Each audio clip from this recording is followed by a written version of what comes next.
So there's a soft spot on the frame right here, and it gives just a bit when I press on it with my thumb. Makes a bit of a cracking noise too. I don't think you can hear it on the microphone. So first thing to do is tape off the frame. You've got to sand down to the bare carbon, and then that will make way for the carbon fiber and epoxy wrap to go around this. So part one, masking it off and just sanding it down. Actually with a pretty heavy grit paper, because even if it's a little bit abrasive at this point, I think that's fine because it will help the epoxy adhere to the frame. And then after the epoxy goes down, I can sand it a little smoother. So I've got a clean rag here with a bit of paint thinner on it, and I'm just going to wipe it down to get all the residue off the frame. Just follow the instructions on your epoxy.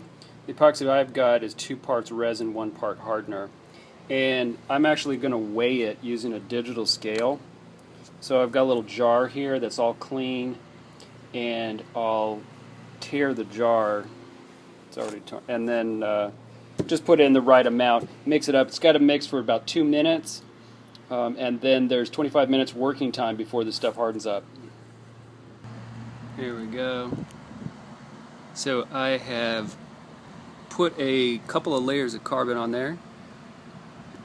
The way I did it is I had my little jar of epoxy, and I used a clean paintbrush, put a layer on the frame, a layer of epoxy on the frame just to make it sticky, and then I took a layer of carbon, this roll right here, and I cut enough to wrap around it twice. So as I was wrapping around, and then I used the paintbrush to press on epoxy on top of the carbon, just a little, making it all sticky until both layers are wrapped around. And then I trimmed any carbon so the seam ended on the down tube, on the underside here. And then I put a liberal coating of epoxy all over the top of everything. Probably a good idea to wear plastic gloves or rubber gloves, something like that, because you don't want to get the stuff all over you.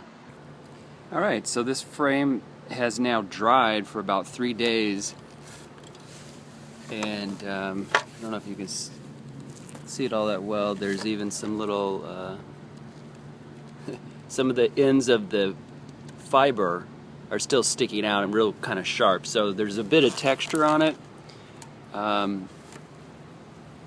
And what I'm going to do now is take the power sander and with a fairly fine grit sandpaper just sand this down so that it's pretty smooth.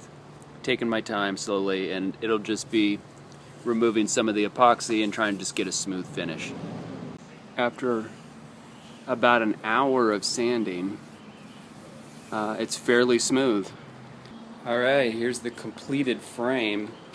I left it just how I showed a second ago. It's fairly smooth, but it's still bare. As you can tell, I didn't repaint anything. And you can see the sanding area up here, but from a distance it's a little hard to tell. And I think if I kind of just painted that black up there, it would be all good. But, like I said, this is a rain bike, so it's going to be good enough.